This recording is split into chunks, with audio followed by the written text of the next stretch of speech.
Olá pessoal, tudo bem? Aqui é o professor Álvaro, então vamos lá para mais uma aula. Pessoal, então hoje nós vamos falar sobre características gerais, no caso de outros micro-organismos bem conhecidos pela gente, que são os fungos, que eles têm várias utilidades hoje em dia, né? Eles têm desde da parte comestível, a parte ecológica que elas apresentam também, assim também como na parte da saúde, já que elas foram muito utilizadas, né, para a fabricação de muitos antibióticos, no caso, como também para tratar, no caso, esses fungos que têm o caráter já mais patogênico, né, no caso. Então, para iniciar, para falar sobre esses fungos, né, a gente tem que falar que eles, muito tempo, eles não foram categorizados, né? Então, tanto que eles estavam numa confusão, né, em que reino que eles iam ter, eles não tinham seu próprio reino. Tanto que eles estavam com os vegetais também, né? Somente foi a partir, no caso, de 1969 que eles começaram a ter um reino, né? Foram designados como um reino fungi. Olha, só isso foi bem recente. No caso, esse reino, porque antigamente ele se encaixava junto com as plantas, com vegetais principalmente, né? Com esse reino, tá? São eucariotos, né, no caso. E eles, assim, são bem, obviamente, são bem diferentes de plantas, já que elas não sintetizam clorofila, né, que isso é uma característica inerente de plantas e também de algumas bactérias.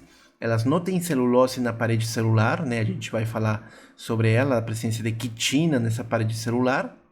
E elas também não armazenam amido, tá? Como reserva. Elas obviamente vão armazenar outro tipo de substâncias, né? Aí elas são mais parecidas com os animais, com células animais, já que elas apresentam o que está marcado aqui, quitina, no caso nessa parede celular, elas armazenam no amido, senão elas armazenam glicogênio. Então é uma característica de células animais, tá? Por isso é importante, tanto que por isso que esses fungos, eles não têm muita demanda nutricional, por causa desse glicogênio que eles armazenam. Os grupos, no caso desses fungos, esse reino fungi, tem 4 grupos principais, sendo os 3 primeiros, que nós entraremos a falar mais deles, né, no caso, que são os cigomicetos, os ascomicetos e os basidiomicetos. Esses três têm muita aplicação hoje em dia, né? No caso, principalmente os ascomicetos e os basidiomicetos. E temos esse último, que é os deuteromicotas, né? Os deuteromicetos, na qual por assim falar, é um grupo que foi criado para colocar aqueles outros fungos que não tinham nada a ver com os 3 reinos que está citando previamente, né? Então, foi como se fosse uma junção de vários, né? Aí a gente vai ver que esses fungos, né, novamente, são seres eucarióticos, tá? Eles podem ser unicelulares ou multicelulares, no caso, né? Os unicelulares a gente vai falar as leveduras, né, principal. As características delas se baseiam basicamente nas estruturas, as organelas que elas possuem, né? No caso, essas células fúngicas, elas vão ter parede celular, né, igual que muitas outras células, uma membrana citoplasmática, tá? Núcleo, nucleolo, ribossomos para proteínas, mitocôndrias, unidades formadas de energia, retículo endoplasmático e aparelho de Golgi, tá? No caso, né, o suprarreino deles é eucária, né? Eles têm um metabolismo quimio-organotrófico, já que tem também uma parede celular rígida com quitina, né, o qual torna elas também bastante resistentes. Já temos aquelas unicelulares, temos o que? As leveduras, né, que são, como fala, unicelulares, forma ovoide.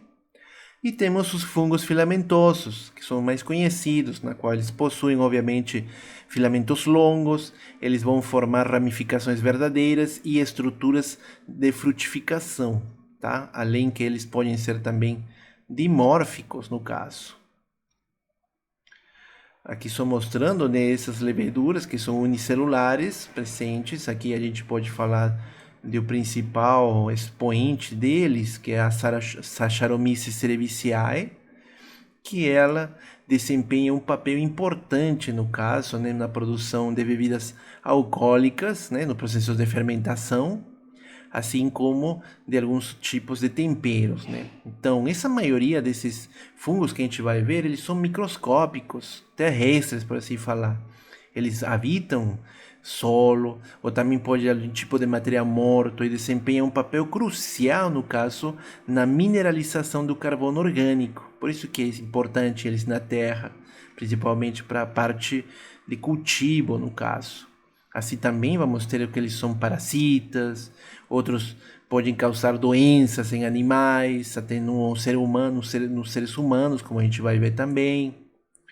Uma coisa interessante é que eles podem estabelecer associações simbióticas com outras plantas, o que nós até falamos, né, que são os fungos endofíticos, né, que se tem uma teoria que se acredita, na verdade tem já trabalhos provando que algumas plantas medicinais elas têm o efeito por causa da presença de um fungo dentro delas, porque elas estabelecem esses fungos dentro da planta uma relação simbiótica.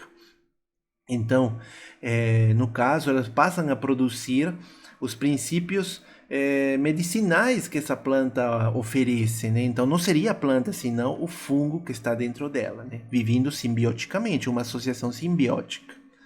No caso, assim também tem aqueles fungos que beneficiam, já seja pela fermentação, como estamos falando, e síntese de antibióticos, como a gente vai falar.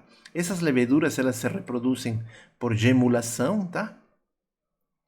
Macroscopicamente, nós podemos observar porque formam unidades formadoras de colônias, né, semelhantes às bacterianas, né? E aí vem uma certa dúvida, né? Porque quando a gente trabalha com bactérias, pode ter contaminação com fungo, tá? Como estamos mostrando aqui. Aqui temos somente um meio de cultivo com a Candida albicans.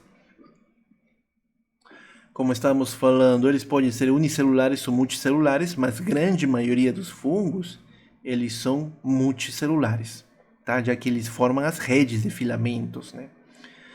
E aí vamos ter o quê? Que essas hifas, que eles produzem umas hifas, elas produzem os esporos assexuados, que são estruturas relevantes no processo de multiplicação e reprodução desses fungos. O que são essas hifas, no final de contas? Essas hifas são estruturas tubulares que envolvem a membrana citoplasmática. E como tínhamos falado, tem membrana citoplasmática e a estrutura, essa parede tubular, né, que é a parede celular, que envolve a essa membrana citoplasmática, chama-se de hifa, né, como podemos observar aqui, né. Aqui temos o solo, e aqui vamos ver umas estruturas dos micélios, que eles vão formar essas hifas, que seria esse daqui, as hifas, que tem ramificação, né? E na parte final tem os conídeos, que são os esporos, também chamados esporos, na qual ele segue o processo de germinação, né? Para formar novamente novas hifas. Aqui mostrando, né, na figura no microscópio, né, na qual vemos essas hifas e a ramificação, né, partindo para essa hifa tem ramificações e na parte final eles vão formar estruturas de frutificação, no caso onde sairão os famosos esporos. Já isso aí na parte aérea, mas na parte interna, que está logo abaixo do solo, a gente vai observar que tem bastante hifas que elas crescem em conjunto, no caso, formando tufos compactos visíveis macroscopicamente, que a gente chama de quê? De micélios. Vamos ter, obviamente, também vários tipos de hifas. Os tipos de hifas a gente vai ter as septadas, como estou mostrando aqui, as septadas.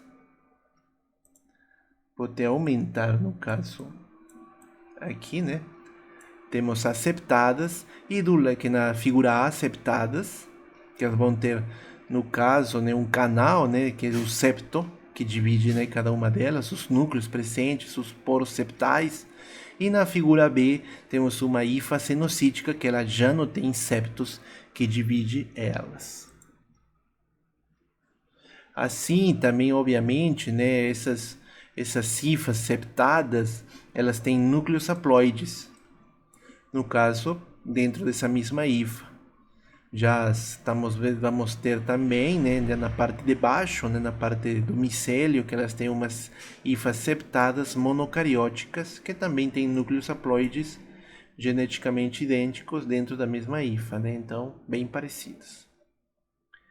Aqui estou mostrando mais uma imagem, né, falando disso, né, um micélio vegetativo na parte de baixo, as hifas aéreas, né, tem os micélios aéreos, que a gente pode também chamar. O processo desses fungos filamentosos é esporulação, né? Tínhamos visto que nas leveduras, os unicelulares, eles por gemulação, e esse aqui é esporulação através desses esporos, né? Que estão presentes no esporândio, né? Que é a parte final dessa hifa. Tá? Aqui só mostrando os esporos, esses pontinhos, né? No caso, e aqui temos o esporândio.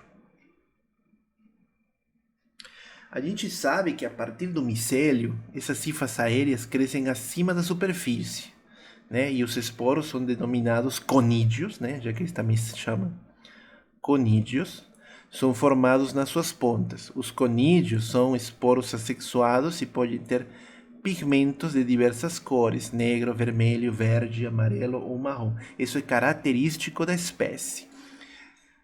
Como podemos observar aqui, né? Desse Aspergillus fumigatus, ele tem os esporos, os conídeos, eles têm uma coloração mais roxa. Que elas possuem também uma parede celular, que tínhamos falado, onde tem a quitina e tem essa parede celular, que é constituída, né, no caso dessa quitina, que é um polímero do N-acetilglicosamina. Essas paredes celulares, obviamente, possuem 80 a 90% de quê? De polissacarídeos, tá? Então, LPC, lipopolissacarídeos. Só que elas, assim, em comparação com as bactérias e com outro tipo de células, elas têm baixa quantidade de proteínas, lipídios, polifosfatos e íons inorgânicos, que nós tínhamos visto nas bactérias, que elas é totalmente o contrário, já que elas precisam de alta quantidade delas. Macroscopicamente, se for, né, aqueles fungos macroscópicos que a gente pode ver, né, observamos a formação dessas colônias, no caso, até com os micélios aéreos também podemos observar, e a pigmentação que é característica, né, isso que pode fazer que confunda muitas vezes com bactérias. Os detalhes da morfologia, no caso especificamente quando esse esporo, esse conídeo, ele abandona, no caso, a unidade a hifa, ela vai passar a formar umas pseudohifas, que são como se fossem uns flagelos, né, no caso, que eles são facilmente identificados nos testes de patogenicidade, né, através de um tubo germinativo, né, no caso, na qual, no caso aqui podemos observar, seria da Candida albicans. O dimorfismo fúngico, no caso, a gente vai ver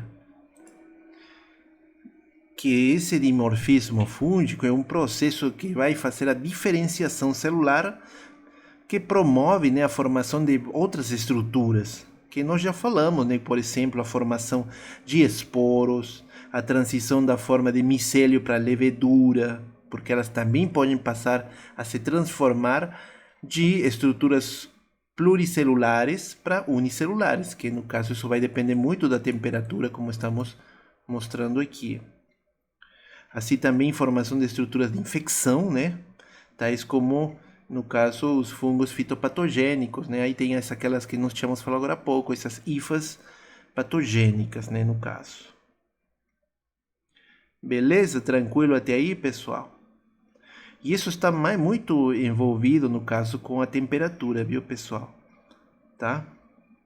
Aqui estou mostrando alguns exemplos, né, algumas doenças, como a Paracoccidiosis brasiliensis, né? No caso, observamos como que acontece, né, esses esporos. Temos aqui a esporotricose, né, que se baseia basicamente nessa formação de esporos. Aqui, no caso do histoplasma, tem a formação dessas hifas e depois tem a formação já que de seres unicelulares, no caso. Isso vai depender muito da temperatura. Podemos observar que a 23 graus ela vai formar um micélio. Só que se você aumentar a temperatura, né, 37 graus, já pode se formar uma estrutura unicelular, como a levedura. Aqui estou mostrando algumas características neste quadro entre leveduras e fungos filamentosos. Obviamente, mas maior ressaltar, obviamente, que um é unicelular, as leveduras, e os fungos filamentosos são pluricelulares, no caso.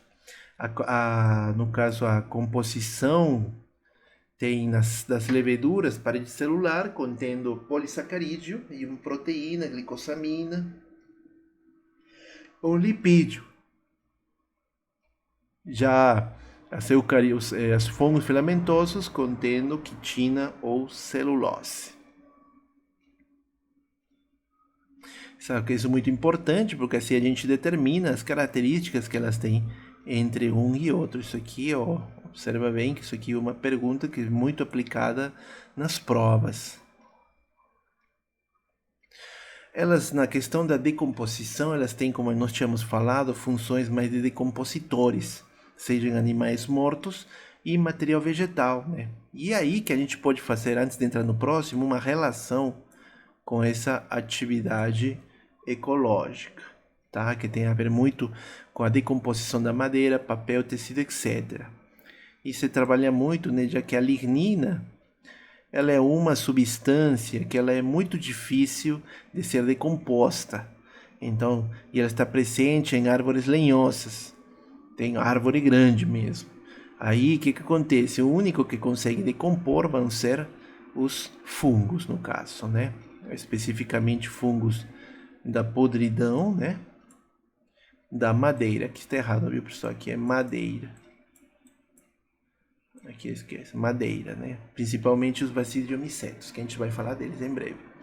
Então vamos entrar com esse primeiro grupo, que são os cigomicetos, né? No caso, a gente vai falar suas características principais. Eles são somente pluricelulares, então eles nunca vão ser unicelulares. No caso, eles são terrestres, são saprófagos, ou seja, saprofíticos, né? Saprófagos que se alimentam de matéria orgânica morta. Aí temos o principal representante, o Rhizopus, que é o bolor preto do pão. Sabe quando você deixa o pão muito tempo, ele desenvolve um fungo, né? No caso, é esse Rhizopus, no caso. Eles não formam corpos de frutificação, uma coisa interessante, viu, pessoal? Aqui podemos observar as imagens desse tipo dos cigomicetos. A reprodução delas é assexuada, que é a mais comum, no caso. Aí a gente entende, né, no caso, que as hifas vão originar o esporângio, né, que é a parte final, na qual desse esporângio vão sair os esporos, né, são os seus esporos, né, ou também chamados de conídeos. E esses esporos vão ser carregados ao vento. E assim, se tiver um ambiente favorável, né, no caso, aí vão começar o processo de germinação, produzindo o quê? Novos micélios e dando origem, no caso, a um novo fungo. Mas também eles podem ter reprodução sexuada, né, no caso. Aí a gente, como estávamos falando, eles precisam de hifas de diferentes sexos, né? No caso, a gente fala sexo negativo e sexo positivo, porque nessa relação a gente não encontra, né, macho ou fêmea, né, no caso. Aí essas cifras que têm esse tipo sexual, né, que estamos observando aqui, elas vão produzir ramos que crescem em direção um ao outro, né, que a gente chama os gametângios. Essas extremidades se desenvolvem formando esses gametângios. Esses gametângios, no caso, os gametângios, depois as gametas, que aqui podemos observar eles, né? Vão se fundir. Eles vão se fundir, no caso. Aí o cigoto resultante se desenvolve formando o esporângio, né, no caso. E esse esporângio vai amadurecer até liberar os esporos. E assim segue, no caso, esse novo ciclo. Temos vários tipos, muitas variedades de ascomicetos, né? Principalmente, aqui já são fungos, no caso do tipo ascomicota, né? Que é o nome correto deles, né? Você pode observar que grande parte deles já eles são terrestres, são observados, como se fala, macroscopicamente, tá? E eles têm várias características presentes. Eles podem também ser unicelulares ou pluricelulares, no caso. Eles formam corpo de frutificação, tá? Que a gente chama ascocarpo, tá? Que mais? Alguns deles são comestíveis, né? Como as trufas. Outros são utilizados na indústria de bebidas, né? A gente vamos falar, né? Aquele das trufas, o tuber SP.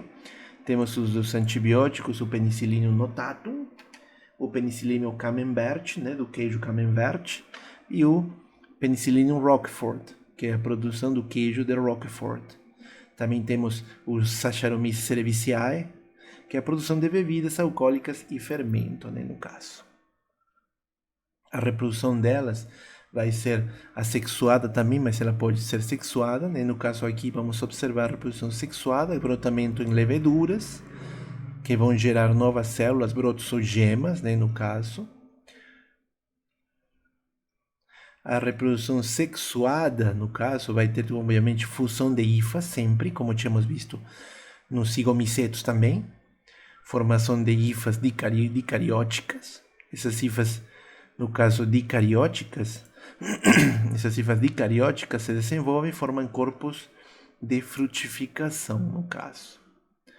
Tá? E no corpo de frutificação, no caso, essas hifas férteis se fundem em seus núcleos, formando um cigoto diploide, né? E aí inicia esse novo fungo presente. Aí eles vão se dividir por meiose, né? No caso, originando 4 células haploides, e aí se dividem por mitose, formando no final esses 8 esporos que estão presentes aqui. As variedades de Basidiomycetos que a gente pode ver, que é uma nova classe que vamos falar agora, né? As principais características delas, né, que elas também formam corpos de frutificação, denominados basidiocarpos, né, diferente dos anteriores que nós tínhamos falado, que eram ascocarpos, aqui são basidiocarpos, tá? Mais popularmente conhecidos como cogumelo, champignon, né, dependendo do uso, tá? Possuem substâncias alucinogênicas, como o gênero Psilocybe mexicana, que é um alucinógeno. Temos Agaricus campestris, que é o popular champignon. E orelha de pau, né, que todo mundo deve ter visto em alguma árvore, que é o Piloporus sp. A reprodução delas também é sexuada. No caso, basicamente, os Basidiomycetes, somente é sexuada, tá? Ela somente é sexuada. E a germinação dos esporos vai se dar, né, através de uma fusão desses micélios monocarióticos haploides, né, no caso. Aí vai ter a formação dessas hifas. No caso tem aqui, né, que a gente está mostrando essa fundação. No caso dessas hifas dicarióticas, quais vão formar os corpos de frutificação, né? Algumas dessas hifas dicarióticas no corpo se desenvolvem em vacídeos, né? Os quais fundem os núcleos, formando o cigoto 2N, né? Novamente, tá? E temos esse último, né? Que é os deuteromicotas, os deuteromicetos, que é aquela história que eu falei para você, que não foram classificados em nenhuma das 3 classes anteriores. Vão ser reunidos nesse grupo. Os fungos deste grupo são chamados de imperfeitos, né, no caso. Pois tem, né, espécies que abrigam posição taxonômica ainda não foi definida. Eles podem ser unicelulares ou pluricelulares e são encontrados nos mais variados ambientes. A importância delas que nós estávamos falando, né, basicamente, temos os comestíveis, que são cerca de 200 tipos desses cogumelos que nós temos presentes na alimentação humana. O champignon é um dos mais cultivados, possui grande valor econômico. Eu até deixei um link de um site bem legalzinho que te explica o passo a passo, porque ele pode gerar uma renda, né? Se você souber interessar, quem sabe você não vira um produtor de champignon, né? Também temos a levedura Saccharomyces cerevisiae, né, no caso, que é na fabricação de bebidas alcoólicas, e fermentos, né, no caso, como a gente estávamos falando, né, do pão, né, no caso. Aí temos os fungos Penicillium roquefort, né, que estou mostrando na imagem aqui embaixo. Tá? É o Penicillium roquefort, né, que forma esse queijo que é uma delícia, né, mas é caro. Mas enfim, para ter alguns tipos de comida, né? Enfim, não vamos entrar nessa parte agora. E o Penicillium camembert também, que tem produz um tipo de queijo, né? Que tem uma fina crosta branca, né? Que é muito utilizado. Beleza, eles têm um alto valor econômico, esses queijos.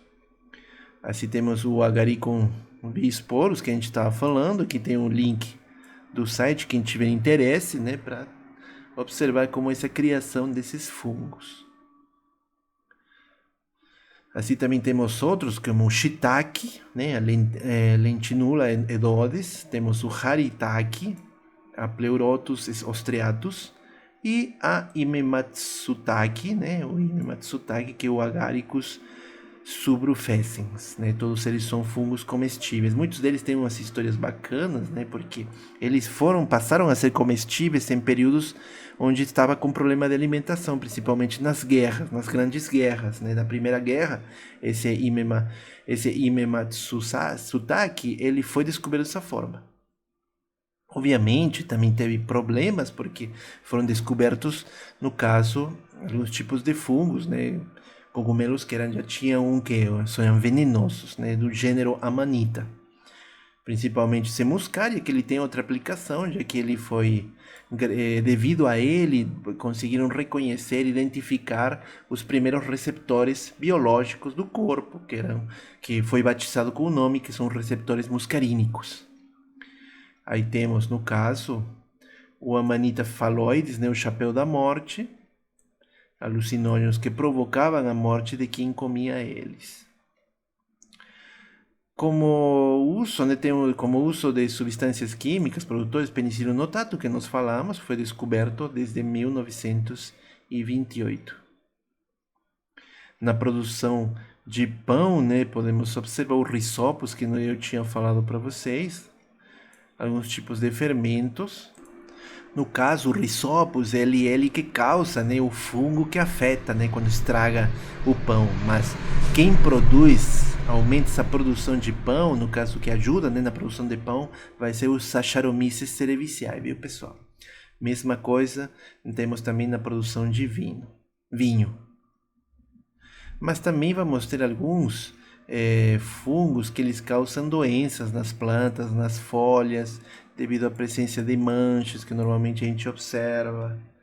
No caso, tipo uma doença chamada anthracnose, que é esse tipo de fungo, né? O Coletrichum gloeosporioides. Difícil, né? Também pode ser causado em peixes e crustáceos, mesmo de água doce como de água salgada. Temos esse principal fungo, que é a Saprolegnia, sem especificar.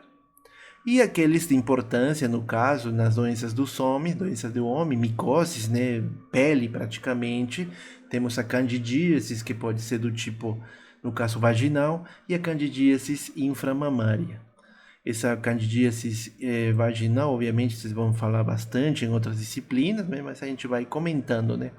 Também tem o sapinho, né, o particular sapinho, que são causadas pela Candida albicans. Temos a frieira ou pia de atleta, no caso, também presentes, causado pelo gênero fungos do terreno Trichophytum. Também temos a onicomicose, né, que atinge as unhas dos dedos do pé ou da mão, mas geralmente elas atingem mais o dedo do pé.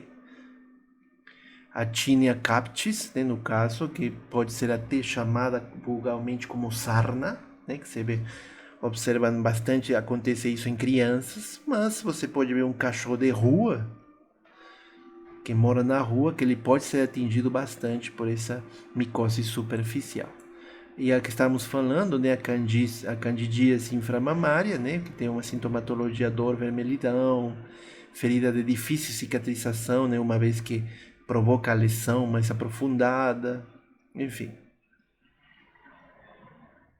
Temos o micetoma pulmonar, basicamente, é uma caverna da tuberculose, né, que é também chamado de bola fúngica, né?